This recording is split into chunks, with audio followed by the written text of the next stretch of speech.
Vamos a continuar con la conferencia del profesor de la Universidad de Medellín, Colombia, y uno de los máximos expertos internacionales en feminicidio, además de periodista, el profesor Javier Juárez Rodríguez. Muchas gracias, Javier, por participar en estas jornadas contra la violencia de género y por además haberte acercado, pese a las circunstancias, hasta este rectorado de la Universidad Complutense de Madrid, desde donde queremos transmitir a toda la sociedad esa necesidad de que se impliquen seria y rigurosamente desde el conocimiento, desde la formación, desde el saber contra la violencia de género, para que algún día próximo, y que no pasen 100 años, que es lo que ocurrirá si seguimos al ritmo al que vamos, que pasarán 100 años hasta que consigamos la igualdad, que la sociedad tome conciencia de que el 50% de la población tiene todo el derecho a ser igual en derechos, a ser igual en libertades, a ser igual en todos los ámbitos y a no sufrir violencia por el hecho de ser mujer.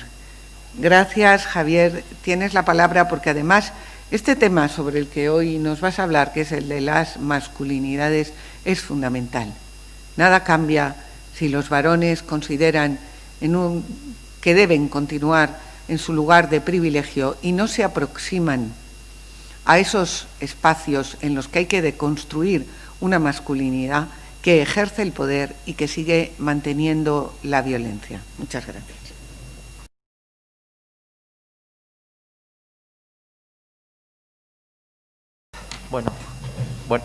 Buenos días.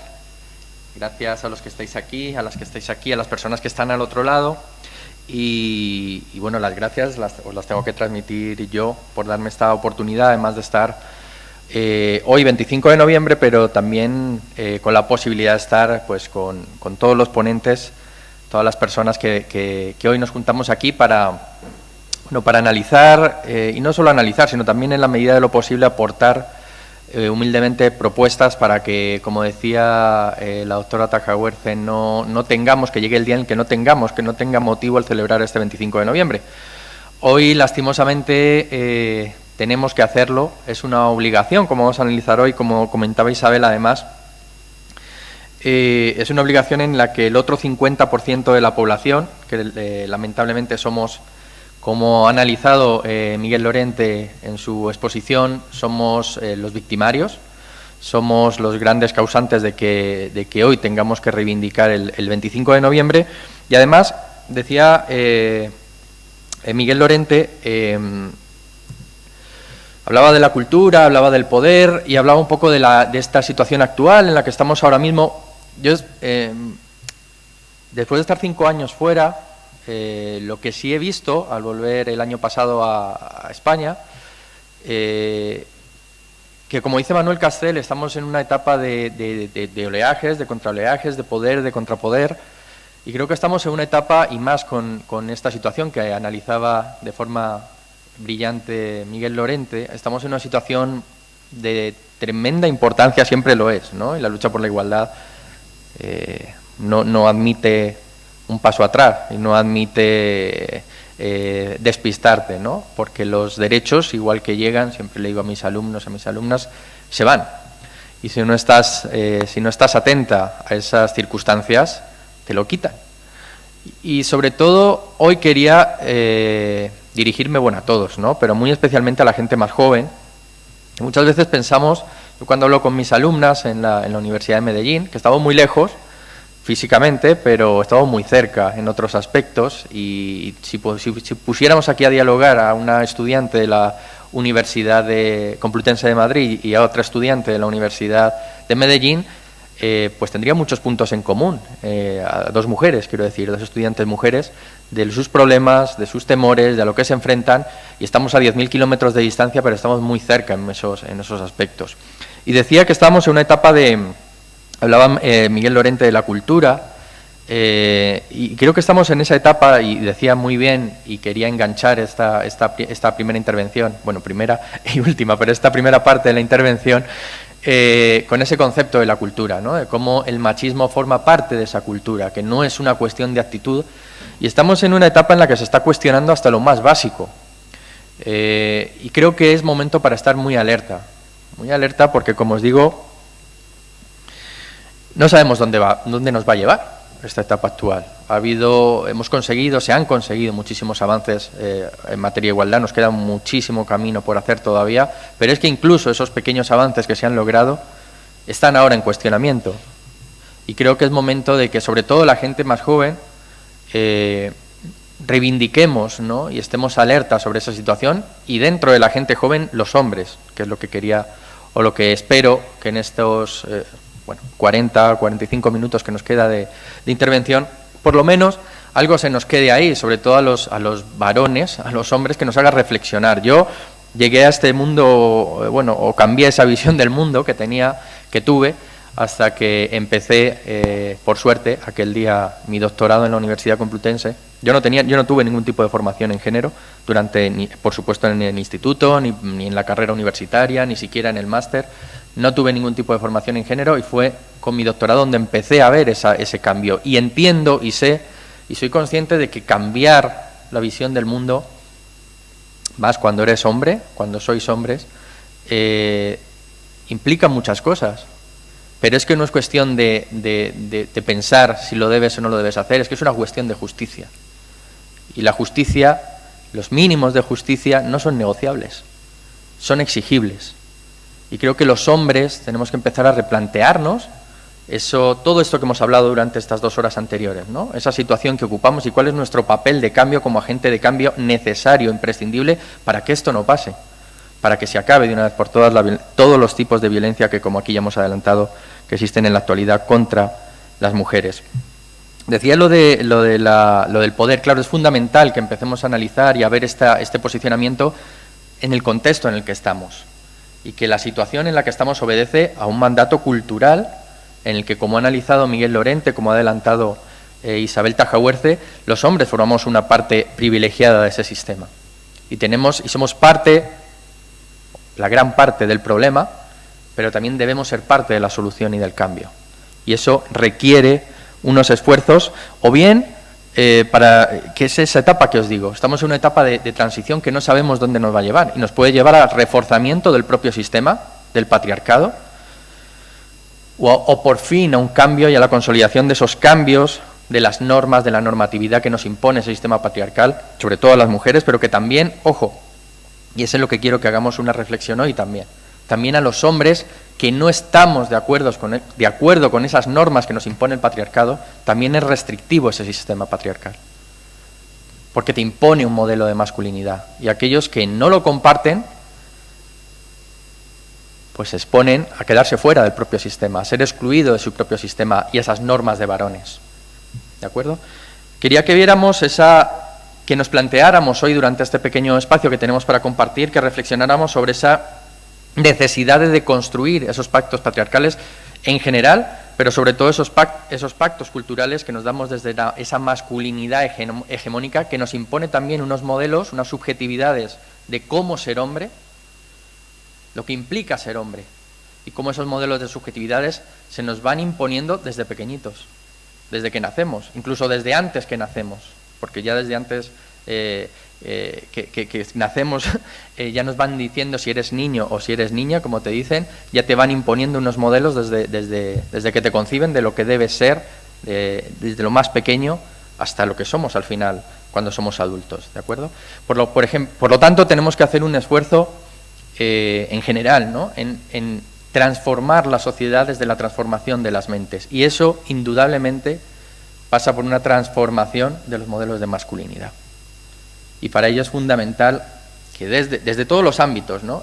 Los cambios empiezan desde nosotros mismos, pero más sobre todo aquellos que tenemos una responsabilidad desde el ámbito de la educación, desde el ámbito de la investigación. Creo que es imprescindible e innegociable que la investigación, que la educación con perspectiva de género sea una realidad en nuestro país. Es debe ser el pilar, el baluarte, y por eso hay ese contrapoder. Quiero decir, por eso hay tanta oposición, porque saben que a través de la educación, que a través de la investigación, podemos cambiar ese sistema cultural, podemos cambiar esos sistemas de poder, podemos cambiar esos mandatos de masculinidad que creo, insisto, que desde antes incluso de nacer ya se nos van imponiendo, por supuesto, a vosotras, a las mujeres, de lo que implica ser mujer, de todo esto que analizaba la profesora Taja Huerta en el arranque de estas conferencias, como lo que implica también ser un hombre. Ojo, eso no es ni justifica, ni victimiza, ni nada por el estilo la realidad de ser hombre. Todo lo contrario, lo que implica es que tenemos que ser críticos y empezar a repensar lo que estamos haciendo si queremos la democracia de verdad. Porque no puede haber una democracia que no sea feminista.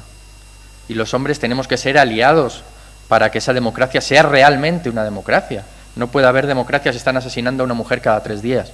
No puede haber una democracia si cada hora una mujer sufre una agresión sexual. No puede haber una democracia en la que una sola mujer salga con miedo a la calle. Yo eso como hombre no lo he entendido hasta hace poco. Pero claro, eso implica lo que decía Isabel, ¿no? Implica formación, implica compromiso, implica querer, en definitiva, yo creo, consolidar una verdadera democracia en nuestro país. Que quiero pensar que la inmensa mayoría de ciudadanos y ciudadanas estamos en ese fin, y tenemos que alcanzar acuerdos y tenemos que llegar a pactos para superar, primero entender y luego cambiar esta sociedad. Quería que viéramos brevemente, es un vídeo muy cortito de un experimento, bueno, seguro que lo habéis visto muchos de vosotros, pero bueno, está bien, es muy cortito, dura como 2 minutos, para visibilizar esa realidad, ¿no? De cómo desde pequeñitos nos van, lo que adelantaba, ¿no? El profesor Miguel Lorente en su intervención, ¿no? Cómo desde pequeñitos nos van marcando, incluso, o vamos marcando lo que implica ser mujer, o niña en este caso, y lo que implica ser un niño o un varón. Y cómo desde pequeñitos nos van ya, desde la forma de hablar, desde la forma de dirigirnos, desde los juguetes, desde la música, desde el tono con el que hablamos. Y os invito a que hagáis ese ejercicio vosotros mismos, con gente pequeña que tengáis cercana, con niños y niñas, que hagamos ese ejercicio. Yo me he dado cuenta ahora. Quiero decir, tengo una hija de 3 años y me doy cuenta de que a veces le hablo como si fuera boba. Y digo, por el simple hecho de ser mujer. Quiero decir, le hablo en cierto tono, y al revés. Y a sobrinos y niños pequeños que tengo varones, les trato como si tuvieran que ser Superman o Hulk todos los días, y cuanto más fuerte les saludas y más fuerte es el golpe, o cuando te saludas con el puño, más macho eres, ¿no? Más hombre eres, y le refuerzas a él su varonía, y viceversa. Y claro, cuando haces el ejercicio, experimentas, ¿no? Un poco de que vas a dar un beso a un niño, incluso que sea familiar, te conoce, pero le sienta raro, porque los hombres no son afectuosos con los hombres, y les genera todavía, aun siendo pequeños, les genera cierta extrañeza, ¿no? Y creo que eso no debería ser extraño, y que tenemos que empezar a educar, como dice Richard Bacete y otros investigadores, educar a los niños y a las niñas en una ética feminista y una ética del cuidado y una ética del cariño que cambie realmente la sociedad. Vamos a ver si os parece pequeño videíto. Vamos allá.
Bueno, decía una de las mujeres, dejadme un segundito que pongo esto, una de las mujeres que fue grabada y demás, bueno, supongo que es parte de mi subconsciente o disculpas, no lo sabía. Yo creo que si nos hicieran esta prueba a todas y cada una de nosotras actuaríamos, incluso estando formados, incluso estando concienciados, caeríamos en esto, porque el sistema, claro, es como señala Nuria Varela, ¿no? Claro que hay una ideología de género, claro que existe una ideología de género, que es la ideología en la que vivimos día a día, que es esto que vemos aquí, que lo tenemos tan impregnado que va casi en el ADN y resulta complejísimo el proceso para reinventarte, es que no me gusta la palabra deconstruir, pero al final siempre la utilizo, para deconstruirnos y reinventarnos, porque es tremendamente complejo. Hemos sido, como habéis visto ahí, los niños, los pequeños, las niñas entre 0 y 6 años son verdaderas esponjas, y en ese proceso es cuando adquirimos gran parte de lo que va a quedar en nosotros. Y en esa etapa, nos guste o no, todavía podemos pensar que hemos avanzado,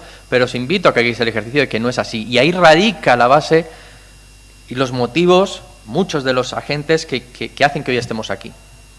Que al final derivan, que puedes decir, hombre, qué exagerado eres, ¿no? Esa es la base que al final deriva en ese final que hoy lamentamos y que hoy nos une aquí, pero lleva todo un proceso de socialización, todo un proceso educativo que tenemos que trabajar en ello. Solo mediante trabajando la educación, solo mediante la investigación podremos generar un verdadero cambio en todos y en todas, pero sobre todo en nosotros. Creo que los hombres, el siglo XX fue un siglo indudablemente de avances hacia la igualdad, cuyo motor fueron indudablemente las mujeres, y yo creo que este siglo XXI debe ser, debería suponer también un antes y un después en los hombres. Creo que empieza por nosotros el verdadero ejercicio para cambiar esta sociedad y sumarnos a esa lucha que es imprescindible, nuestra implicación activa de los hombres, y empezar a replantear esos mandatos de masculinidad. De algunos de ellos ya nos hablaba Miguel Lorente, para conseguir esa sociedad que no sé si femenina, pero sí feminista, o las dos cosas a la vez. No sé, tenemos que replantearnos y empezar a ver que no podemos construir los hombres nuestra personalidad, nuestros principios, nuestra visión del mundo a través de la negación del otro, a través de la negación de la mujer. Todavía hoy hay datos objetivos que nos dicen que vamos avanzando, aunque también hay otros que vamos a analizar ahora tremendamente preocupantes en el caso de los varones jóvenes, ¿no? Tenemos mucho que trabajar, tenemos mucho que hacer todavía, y todavía, por supuesto, trabajar esos modelos de masculinidades que abogan por la violencia como una forma de reivindicación de sus varonías. Y es una realidad. Yo, lamentablemente, tuve que verlo quizás en uno de sus peores ejemplos, que fue los feminicidios de Ciudad Juárez, ¿no? Donde desarrollé durante 5 años mi investigación, pero es un ejemplo claro de cómo al final esos modelos de masculinidad derivan en esa misoginia, en ese odio hacia la mujer. No solo a la mujer, a todo lo que representa a la mujer, y generando esa no cultura de la que habla Miguel Lorente, de esa sociedad que nos impone unos modelos también de varonías, que es negativa, por supuesto, obviamente, para las mujeres por todo esto que conlleva y que estamos analizando y del que hemos hablado, pero también pretendo mostrar hoy, también para los hombres, que nos implica unos modelos de lo que implica, nos impone unos modelos de lo que implica ser varón. Y como os decía, todo esto es un sistema cultural, es decir, nos lleva, y por eso incido siempre en la importancia del lenguaje. Creo que es una de los frentes por los que más tenemos, que muchos lo ven como anecdótico, ¿no? Yo creo que todo lo contrario. El uso del lenguaje para referirnos también a la violencia es fundamental. Una de las principales empeños de esta... es que, por no repetirme, no quería emplear el término ultraderecha, pero es que es así. Por estos sectores ultraconservadores, es precisamente el adueñarse del lenguaje, el cambiar el lenguaje, porque gran parte de esos avances que hemos tenido en las últimas décadas ha sido gracias al lenguaje y todo lo que ello implica, porque visibilizar es hacer que existan, porque visibilizar la violencia de género es importantísimo, y no podemos dar un paso atrás tampoco en el uso del lenguaje o en la violencia de género. No podemos volver a reivindicar, como veíamos en la anterior conferencia, o a permitir que se trate, como decían y como siguen diciendo todavía hoy algunos dirigentes, con esa fuerza, ¿no? Ese ímpetu, con esa vehemencia que tratan de defender lo que la violencia de género no existe, ¿no? Y a lo mejor ha llegado el momento de negar la mayor, y que hay que empezar, o no podemos dar un paso atrás, y hay que contestar a ese tipo de afirmaciones tan nefastas por todo lo que llevan detrás, todo ese mensaje y toda la implicación que nos lleva, y lo que supondría retroceder durante décadas en esa cesión. Y como os decía, en esas estrategias, y sobre todo a la gente joven, incidir en algo que es importante en esa estrategia para retroceder, ¿no? que están intentando desde algunos frentes, que es presentar esos avances legislativos y educativos conseguidos a lo largo de las últimas 3 décadas como un ataque global hacia los hombres, ¿no? Que lo adelantaba también Miguel Lorente. ¿Por qué? Porque al final lo que hacen esos avances es cuestionar su situación de privilegio, su situación de poder, y por supuesto la cultura que ampara esa situación de poder y que protege esos privilegios.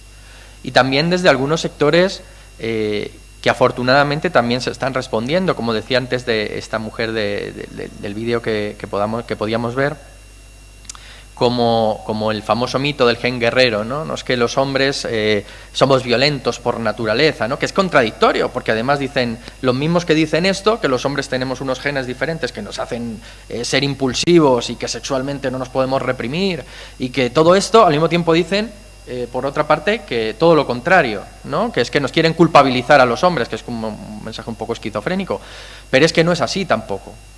Quiero decir, también, afortunadamente, desde la ciencia, por ejemplo, los últimos avances que se han logrado y las últimas investigaciones que nos aportan, que no es cierto tampoco esos pseudo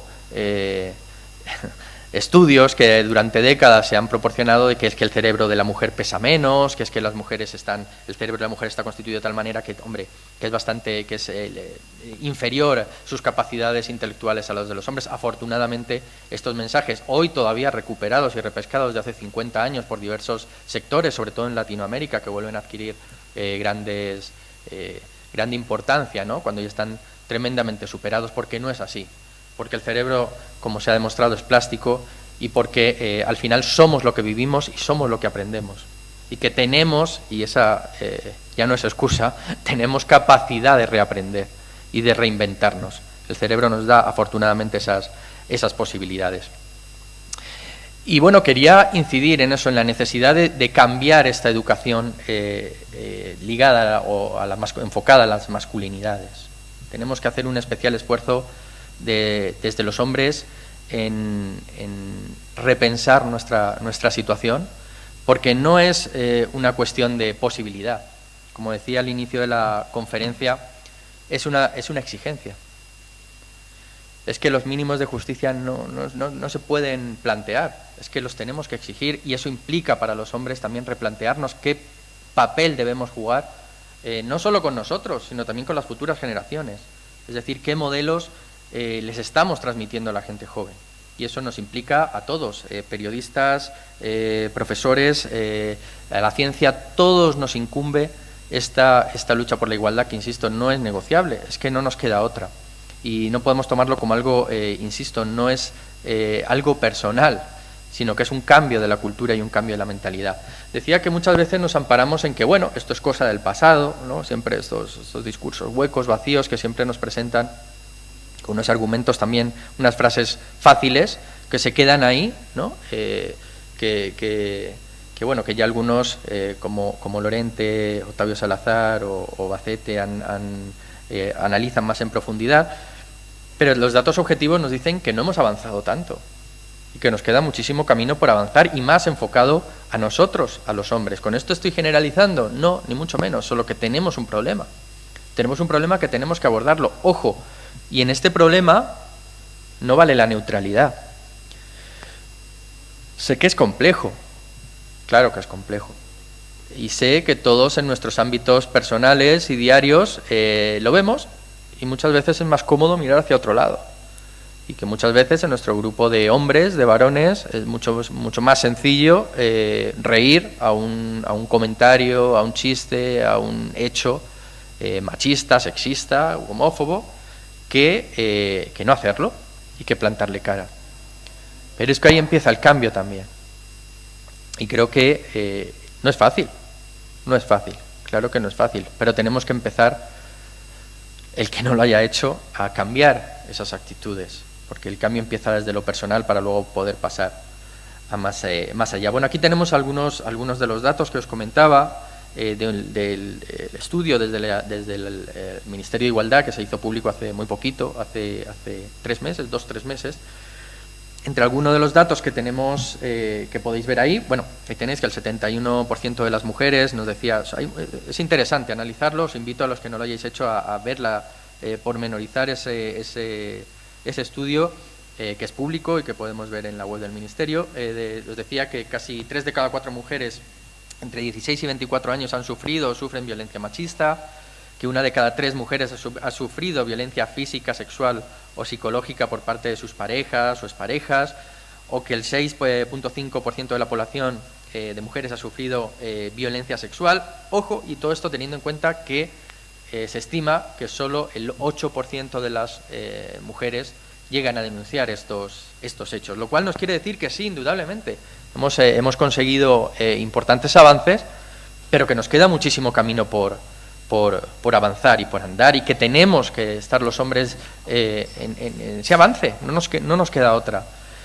Y para terminar, claro, la violencia sexual como seña, hablamos de la violencia anteriormente, como una seña de identidad de la varonía, ¿no? De cómo entre los hombres todavía, lo hemos visto, ¿no? Y este debate sigue abierto, sigue vigente, cómo la violencia en general sigue siendo una seña de identidad de la masculinidad, ¿no?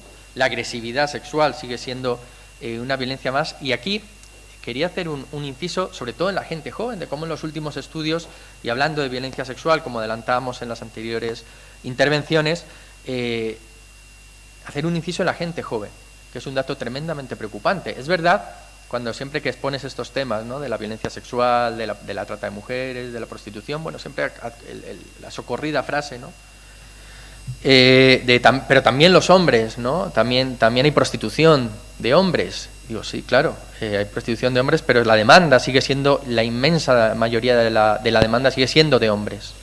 Había recientemente un estudio de este año donde decían que 9 de cada 10, más de 9 de cada 10, el 95%, si no recuerdo mal, de demandantes de hombres que se dedican a la prostitución son hombres.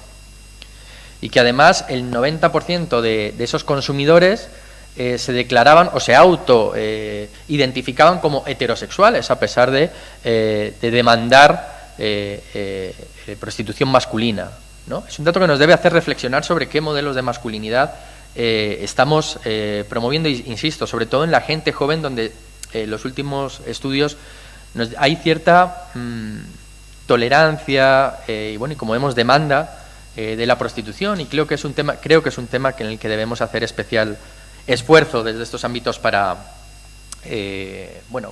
transformar y para conseguir avanzar en una sociedad más igualitaria y, por supuesto, libre de violencia.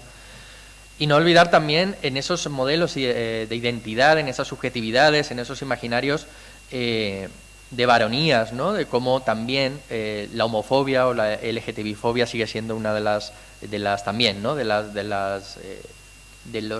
Cómo se visualiza y cómo se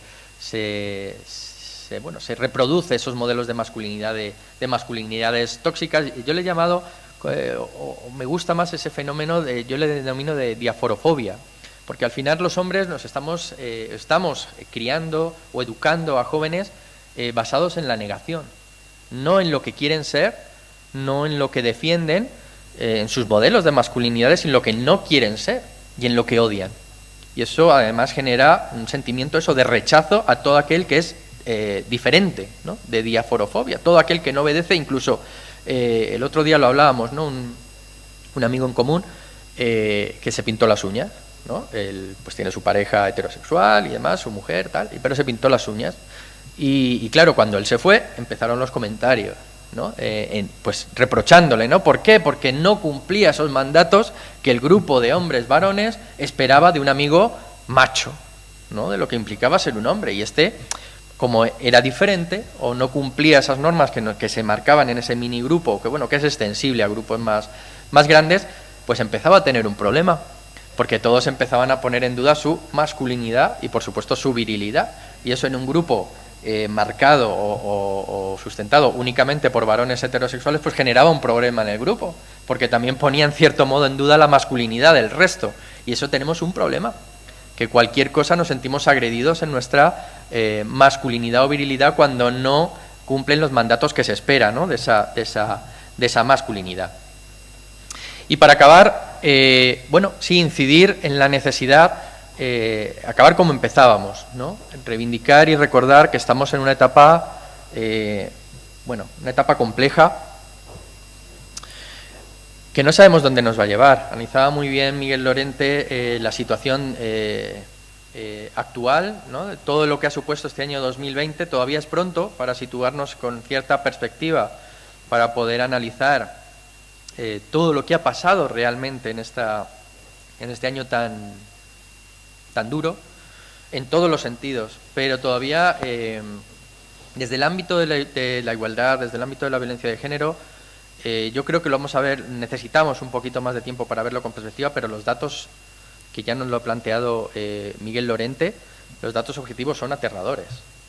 Y nos viene un futuro a corto y medio plazo tremendamente complicado.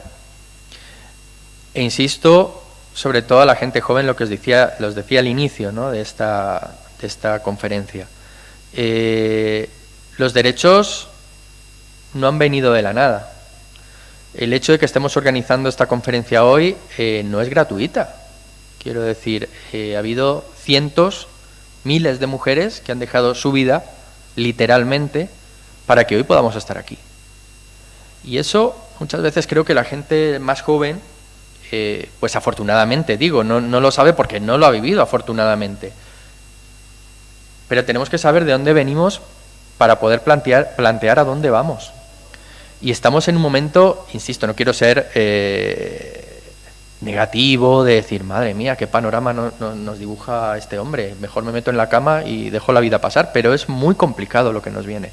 Yo siempre que tengo momento, esta mañana además estaba un poco de bajón, un poco de ánimo, que estas conferencias vienen muy bien porque sales con un chute de energía que te vuelve a dar fuerza, ¿no? para para unas cuantas semanas por lo menos, pero hacer el ejercicio de iros, lo he hecho esta mañana, ¿no? Cuando estoy así un poco que dudo, que tal, como flojo de fuerza, me siento en la barra de un bar, un rato, sé que no tenemos tiempo para esto, en la barra no, precisamente en la barra no, pero me siento en un bar y te pones a escuchar, ¿no? Por las mañanas a primera hora más hay poca gente, ponen las noticias y tal, y esperas a que haya alguna noticia, que lastimosamente todos los días las hay, en el que bien hable una mujer como protagonista de la noticia, o bien directamente hable de violencia de género explícitamente, y espera los comentarios. Hoy he hecho ese ejercicio y he venido súper motivado, precisamente por todo eso, porque las 2 o 3 personas, hombres, que había tomando café en ese bar, los comentarios eran tan tremendamente despectivos hacia las propias víctimas o hacia la mujer que hablaba por el hecho de ser mujer, que te rearma en tus principios de, madre mía, lo que nos queda todavía por hacer. Cuando crees que esto está, bueno, que se ha conseguido mucho, que estamos muy adelantados, haz el ejercicio. Y tenemos que pensar que la inmensa mayoría o una parte importante de la población no piensa igual que nosotros, ni tiene nuestra formación, y que todavía su visión es tremendamente preocupante y que nos queda muchísimo camino para andar. Y digo, en ese camino por andar, los hombres tenemos que jugar un papel fundamental. Tenemos que cambiar y no vale la neutralidad. No nos vale la neutralidad en estos casos. Contra los derechos fundamentales no vale la neutralidad, hay que defenderlos, hay que exigirlos. Y por eso digo, insisto, sé, y me dirijo en este caso a los hombres que nos estáis viendo, que no es fácil, claro que no es fácil. Pero también os digo que merece la pena luchar por ello, y que merece la pena dar el paso. Porque lo que al principio es duro, al final te hace más libre. Y al final luchar por una sociedad feminista es luchar por una democracia real, y luchar porque seas un hombre más libre, en el que no te impongan unos determinados modelos únicos que tienes que cumplir. Y no es restringir. Claro, restringes la violencia, obviamente, solo faltaba. Restringes todo eso negativo que estamos analizando en el día de hoy, pero te hace muchísimo más libre. Y tenemos, que respetar y transformar esas reglas de juego, que esa cultura de la que hemos hablado en este rato y la que hablaba también Lorente y de la que seguiremos hablando, tenemos que transformarla. Hay que rebelarse contra esa cultura. Y creo, y con esto acabo, que solo desde la implicación de los varones, de los hombres, podremos cambiar esto. Insisto, no es una posibilidad, es que es una obligación pensarlo, de verdad.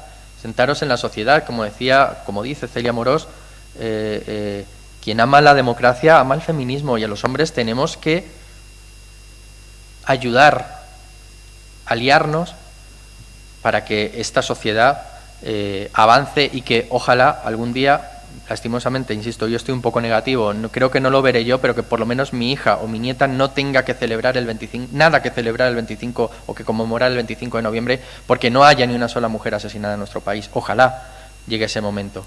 Pero creo que los hombres tenemos que empezar ya de forma activa a cambiar esa sociedad. Y nada, muchísimas gracias, insisto, un placer estar con todas vosotras. Bueno, si hubiera algún tipo de pregunta, intervención, pues nos quedan unos minutos todavía.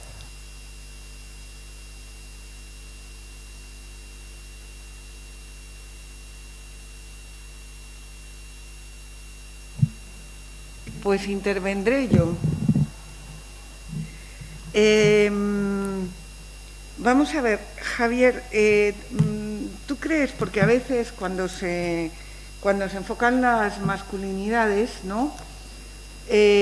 Algunos hombres adoptan también con respecto al sistema patriarcal como una posición muy de víctimas, ¿no? Es que nosotros también somos víctimas. Claro, cuando hay una situación de poder y hay una situación de privilegio, es que cuesta mucho renunciar a los privilegios y está el poder. Tú hablabas ahora de somos más libres, pero ¿cómo conceptualizamos la libertad, ¿no? Y la definimos. ¿Qué entendemos por ser más libres? Porque perder privilegios, y a lo largo de la historia en diferentes movimientos políticos lo hemos visto, no gusta perder privilegios, ¿no? Entonces, hay algunos varones que lo que adoptan con respecto a esto también es como un papel de víctimas. No, es que esto nos perjudica porque no lloramos, nos perjudica porque somos proveedores y el trabajo del proveedor pues también es muy duro, ¿no? ¿Cómo equilibrar esa posición en la construcción de masculinidades? Tú lo has dicho muy bien al principio, es una cuestión de justicia, ¿no? Pero claro, cuando hacer un mundo más justo implica que tú pierdas poder y pierdas privilegios, pues es difícil. Y la prueba está en que en la mayoría de los actos, conferencias, seminarios, debates que organizamos sobre violencia de género, como mucho tenemos lo que nosotras decimos el chico, ¿no? Ha venido un hombre, ha venido un chico, ha venido un joven, uno, y a lo mejor frente a 50 personas asistentes, ¿no? Defínenos un poco más todo esto de la libertad, de la pérdida de poder, de la pérdida de privilegios, claro. y de claro, cómo cuesta tanto ese acercamiento, ¿no? Sin jugar al papel de víctima, porque las víctimas son las que son víctimas del poder. Totalmente.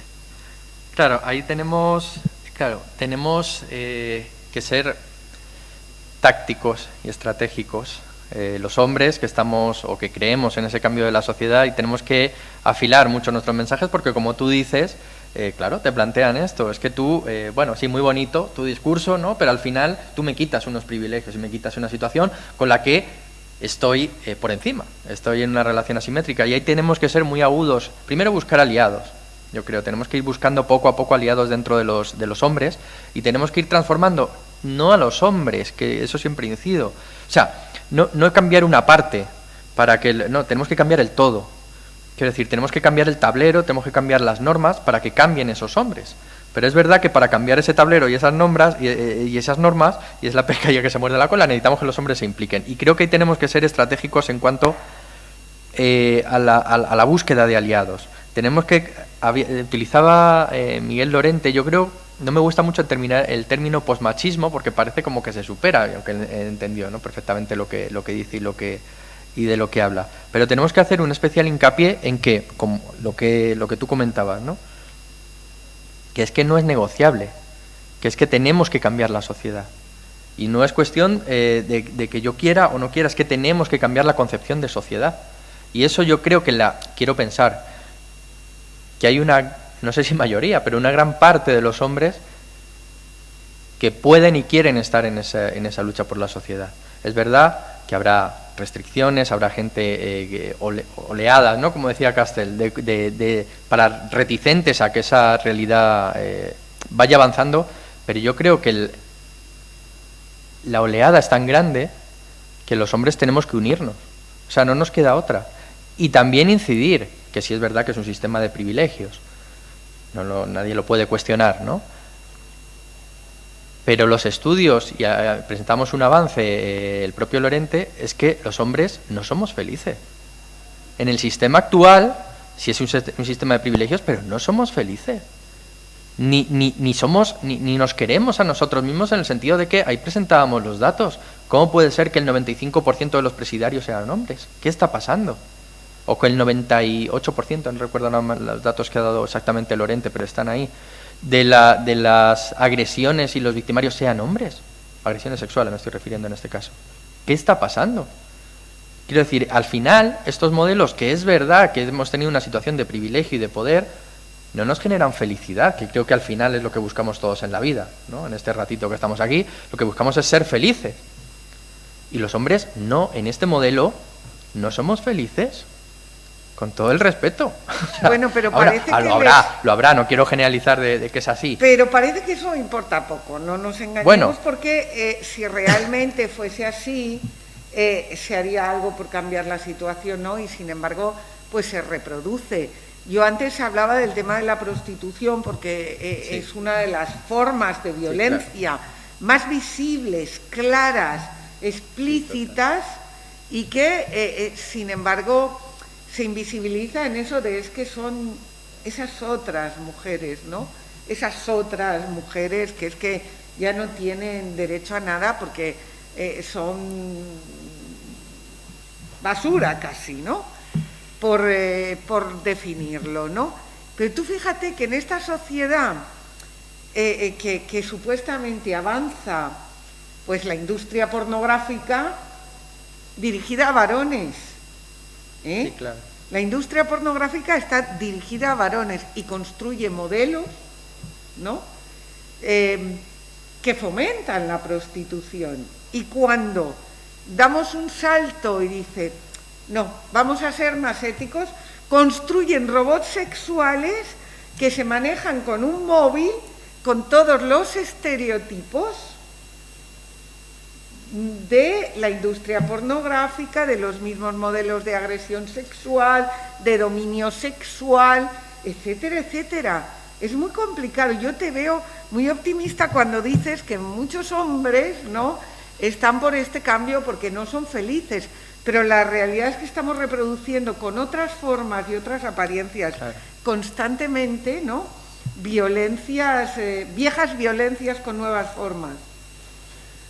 Sí, yo creo que lo que comentaba al inicio, sobre todo tenemos que, claro, es que esto no cambia, esto no cambia solo, ni cambia a corto plazo, ni mucho menos, pero yo creo que si de verdad apostamos por una educación, unas nuevas generaciones que estén educadas con sensibilidad de género, yo creo que esto no va a cambiar de la noche al día, pero sí conseguiremos avanzar, porque, insisto, y no estoy justificando, ni intento justificarlo, ni mucho menos, es que muchas veces no somos ni conscientes, es que lo tenemos impregnado. Incluso nosotros y nosotras que estamos más concienciados caemos en esa normatividad, en ese día a día y en el lenguaje, y me incluyo, pues continuamos engordando el sistema sin darnos cuenta, porque esa cultura es tan fuerte y tan potente que está en todos los ámbitos, en todos los lados. Con lo cual yo creo que si de verdad queremos transformar, hace poco lo comentábamos, ¿no?, que está muy bien y es fundamental que sigamos investigando, que sigamos adelante con proyectos de investigación, pero decía un día estos negativos, ¿no?, me decía, no sé quién fue que me comentó, pues, sí, de verdad, esto está muy bien, el artículo está muy bonito, muy completo, innovador, pero ¿a quién va a cambiar esto? Se quiero decir, ¿qué gente joven va a leer esto? ¿Cómo va a cambiar sus conductas? ¿A qué varones le vas a decir que la música de YouTube hay que revisarla, hay que el reggaetón, no sé qué? Pues no, al final lo que tenemos que cambiar es precisamente, tenemos que intentar llegar a los jóvenes, a la gente más joven o a los niños desde lo que realmente consumen. Y tenemos que hacer un esfuerzo nosotros como educadores también. ¿Cómo llegamos a esa gente joven? Decíamos el otro día, tiene más efectividad una serie de Netflix del mensaje que le llega a los jóvenes que lo que tú puedas hacer en 5 artículos científicos de cara a esos jóvenes, ¿no?, de cómo cambiar sus actitudes. Y creo que tenemos que empezar por todos esos agentes culturales, a los que tienen responsabilidad de crearlos, de financiarlos y demás, de empezar a aplicar esa perspectiva de género, de cómo desde la música, de cómo desde el cine, de cómo desde todos esos actores, las redes sociales, el famoso TikTok, no sé cuánto, que yo ni me entero de cómo va. Claro, tenemos que hablar sus lenguajes. Y para cambiar esos lenguajes, para cambiar sus actitudes, tenemos que meternos en sus lenguajes y cambiarlos, porque ellos hablan en chino y nosotros en japonés, y no hay posibilidad de llegar a un acuerdo. Entonces, o llegamos a esa gente joven, que son los que van a estar, yo ya peino canas, ya los futuros que hagan este cambio, pues son los que ahora son jóvenes, son pues los que son niños y los que son jóvenes. Y creo que nos queda un tremendo esfuerzo que, bueno, esperemos que también desde lo público se tiene que hacer. Tiene que haber un esfuerzo en todos los sentidos, incluyendo el presupuestal, el apostar verdaderamente por una formación en género, porque si no esto no va a cambiar. Del voluntarismo esto no va a transformarse. Por eso digo que si queremos la democracia tenemos que apostar por una democracia feminista, ¿no?, en la que esos valores éticos se inculquen desde todos los ámbitos. A mí me hace mucha gracia esto cuando dicen es que quieren educar a mi hijo ya, pero es que educar en el machismo no es defendible. O educar en el racismo no es respetable. Quiero decir, claro que tenemos que tomar medidas porque hay gente todavía, desafortunadamente, que es racista y que es homófoba y que es machista y que es misógina y existe y está ahí. Y no podemos ser neutrales ante eso. No, es que es mi libertad. Bueno, vivimos en sociedad. Tenemos que dotarnos de unas normas que cumplamos todos, unos mínimos, ¿no?, de justicia, que cumplamos todos. No se puede ser homófobo, ni se puede ser misógino. No se puede. Es que es mi libertad. No, bueno, es que tu libertad tiene unos límites también y eso no se puede permitir. En fin, nos queda mucho por hacer todavía. Muchas gracias, Javier. Muchas gracias.